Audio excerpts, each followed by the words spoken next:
We're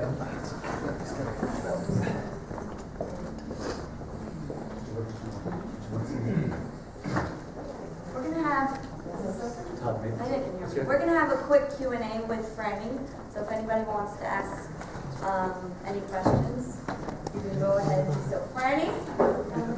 Oh well, what do you think I am?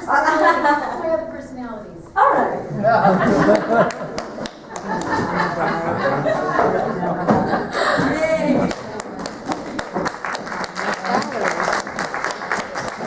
Hi, everybody. Before we start, I just want to give an enormous thank you to Rabbi Zaman and Hinda Levitin and North Palm Beach Island. Thank you so much. It's an honor. And I want to please thank Miguel, my fabulous longtime technician, and Todd over there.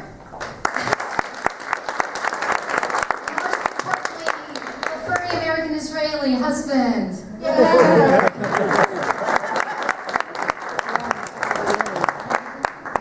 So does anybody have any questions? Danny. So how old were you when you started to write this story?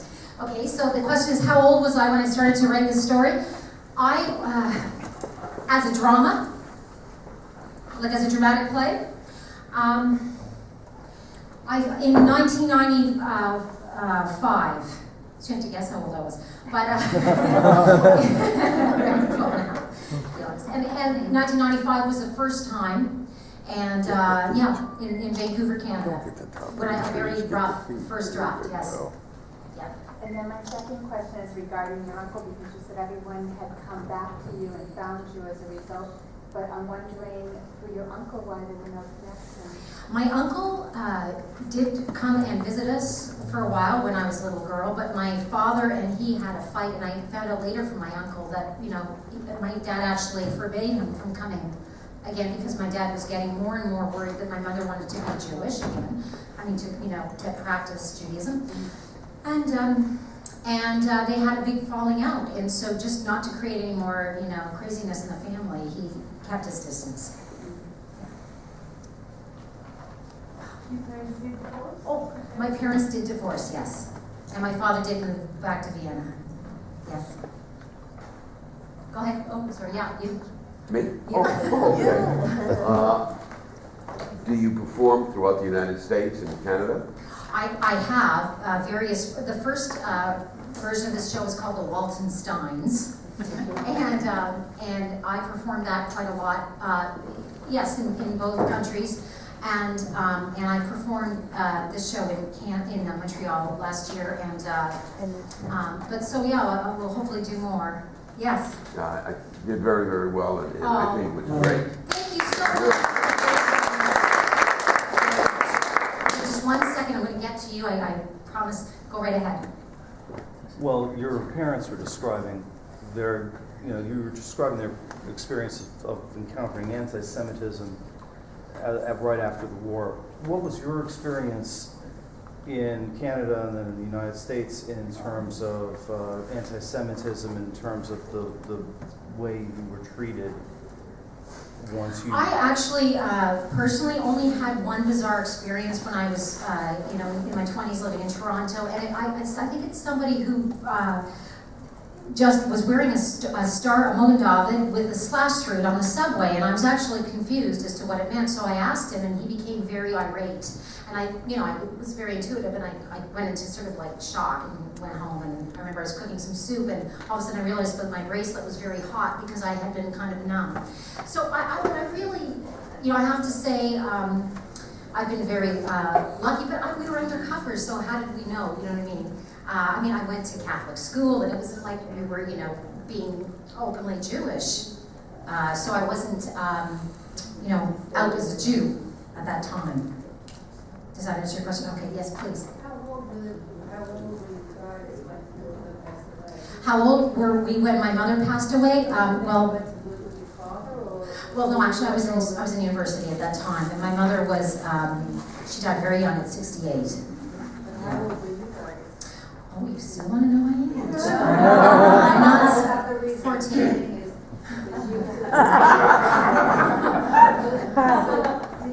But your father had gone to Vienna?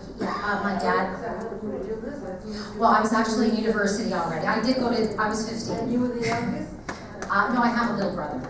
I was young in my first year of university. Were you born in Canada? I was born in Canada. Any other questions? Yes?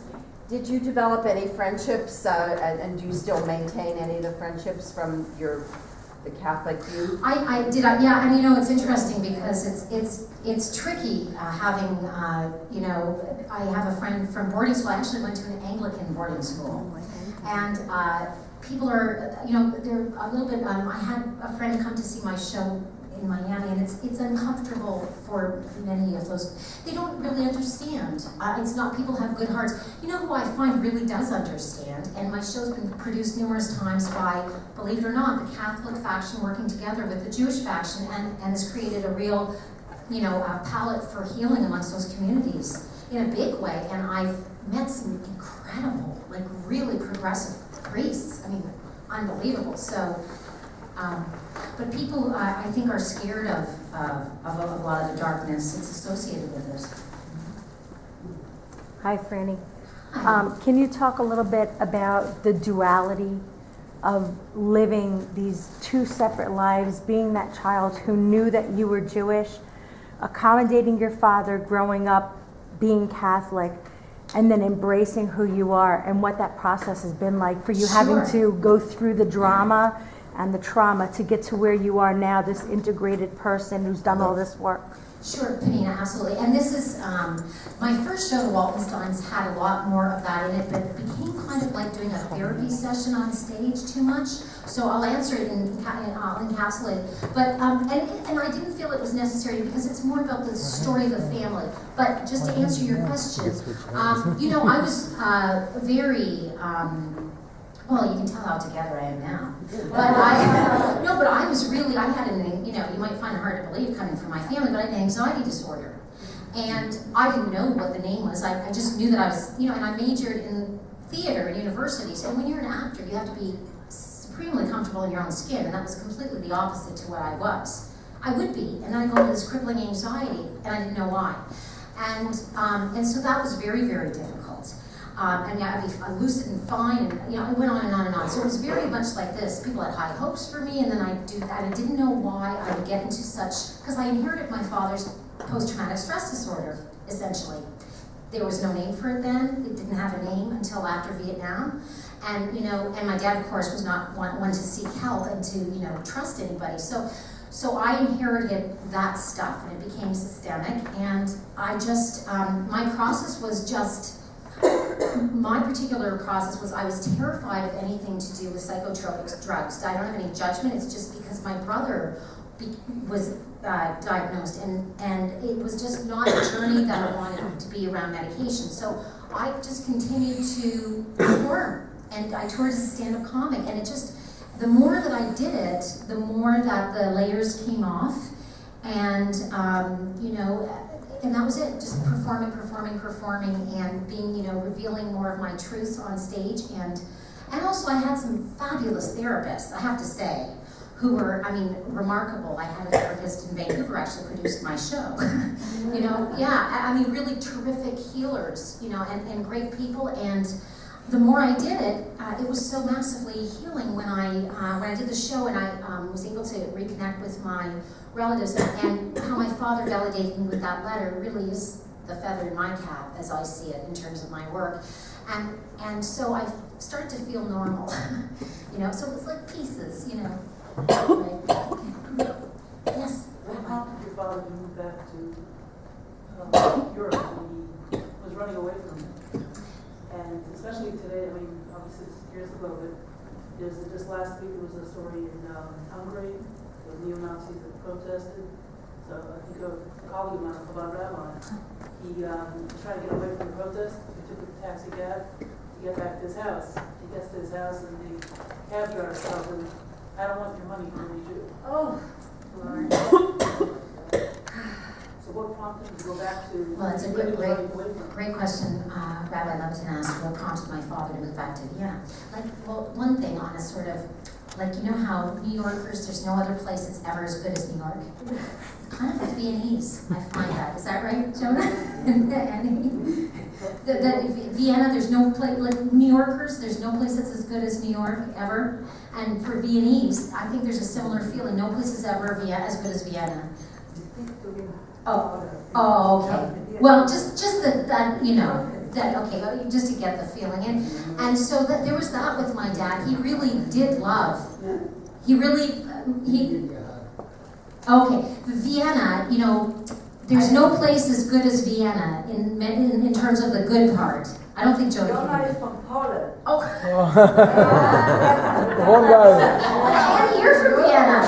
Annie's from Vienna. You led me down that path. You're going to be opening for me. Frannie,